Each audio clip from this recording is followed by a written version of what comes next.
আসসালামু আলাইকুম রহমতুল্লাহি বারাকাতু। বন্ধু রাষ্ট্র, আমাদের যে ব্রেন্ড, আমাদের এই ব্রেনটাকে এমনভাবে কি বলে ঘুরানো হয়েছে, ওই যে বলে না যে ব্রেন্ড ওয়াশ করা হয়েছে আমাদের ব্রেনটাকে, আমাদের মন মানসিকতাকে। বন্ধু রাষ্ট্র, সে কে বন্ধু রাষ্ট্র? ভারত। গত 15 বছর আমাদের বন্ধু রাষ্ট্র, আমাদের স্বামী স্ত্রীর সম্পর্ক, আমাদের রাখি বন্ধনের সম্পর্ক, এগুলো তো আপনারা বাংলাদেশের জনগণ সবাই শুনেছেন। ইভেন কি আমি ভারতের প্রার্থী, নির্বাচনের আগে আমি ভারতের প্রার্থী। কি পরিমাণ নির্লজ্জ হলে নিজের স্বাধীনতার সার্বভৌমত্বকে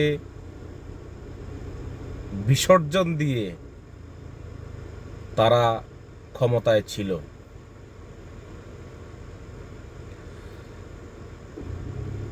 তারা আমাদের বন্ধু রাষ্ট্র। আসেন এবার আমরা এক একটা করে বন্ধু রাষ্ট্রের যেই কার্যকলাপ, যে বিহেভিয়ার। আচ্ছা, বন্ধু বন্ধু মানে কি? বন্ধু তো হচ্ছে সাহায্য, সহযোগিতা, সহমর্মিতা, ভালোবাসা। মূলত এগুলাই তো হচ্ছে বন্ধুত্বের পরিচয়। তারা কি আমাদের সাথে সেটা করছে 53 বছরে? কখনো না। বন্ধু রাষ্ট্র হলে কি আমাদের যে বর্ডার প্রতিদিন 15 বছরে কয়েকশো মানুষ তারা গুলি করে হত্যা করছে। ইভেন কি ফেলানির লাশ কাটা তারে বেড়াতে ঝুলিয়ে রাখছিল। আমাদের কৃষক বর্ডারের পাশে যেতে পারে না, তাদেরকে গুলি করে হত্যা করে। এটা কি বন্ধু রাষ্ট্রের বন্ধুত্বের পরিচয়?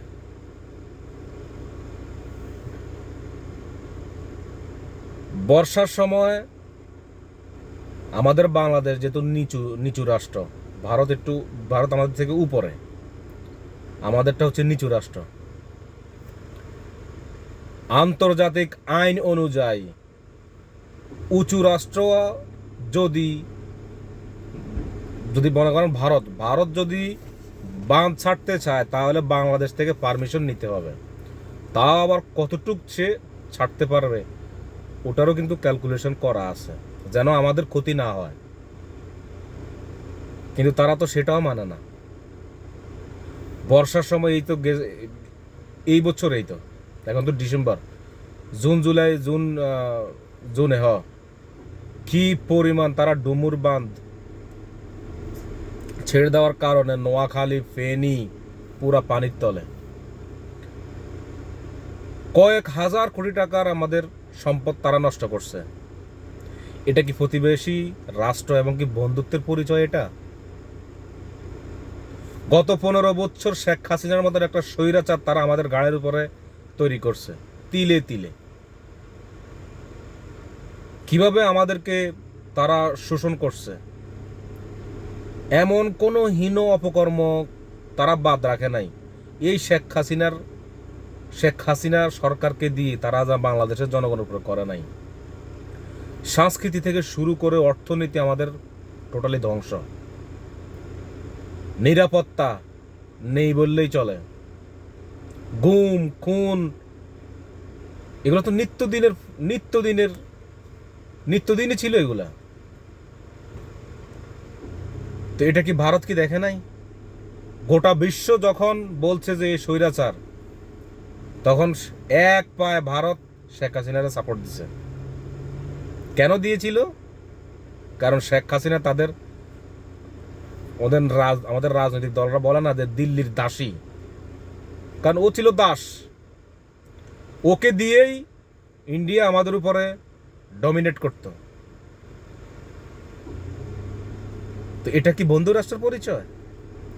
এখন দেখেন তারা আমাদেরকে, তাদের যে নিউজ চ্যানেল এবং কি তাদের এমনও বলা হচ্ছে যে আমাদেরকে স্ট্রাইক করবে, আমাদের বাংলাদেশে তারা অ্যাটাক করবে।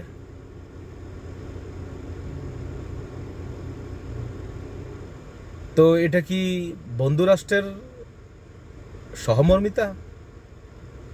ভালোবাসা থেকে এগুলো বলছে যে বাংলাদেশকে অ্যাটাক করবে তারা?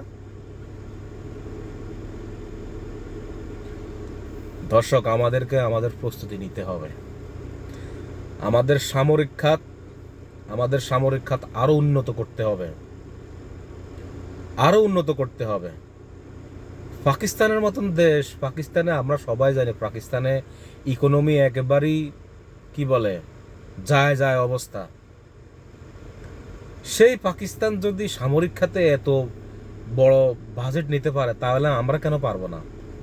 আমরা তো তাদের থেকে অনেক ভালো আছি, আমাদের ইকোনমি অনেক ভালো তাদের থেকে, আমরা কেন পারবো না? দর্শক, আমরা অবশ্যই পারবো, আমরা অবশ্যই পারবো। আর আমাদের জনগণ সবাইকে ঐক্যবদ্ধ থাকতে হবে। ভারতের আধিপত্য যেন কোনো মতে বাংলাদেশে গ্রাস করতে না পারে। ভারতের আধিপত্যের আমাদের লড়াই, যেভাবে আমরা শেখ হাসিনা মানেই হচ্ছে ভারতের আধিপত্যের একটা দাস ছিল। দিল্লির দাসীকে আমরা দেশ থেকে বিতাড়িত করেছি। পরবর্তীতে যেন কোনো দিল্লির কোনো পাঁচাটা গোলাম যেন বাংলাদেশের জমিনে থাকতে না পারে। আমাদেরকে সেইভাবে প্রস্তুতি নিতে হবে, আমাদেরকে ঐক্যবদ্ধ থাকতে হবে।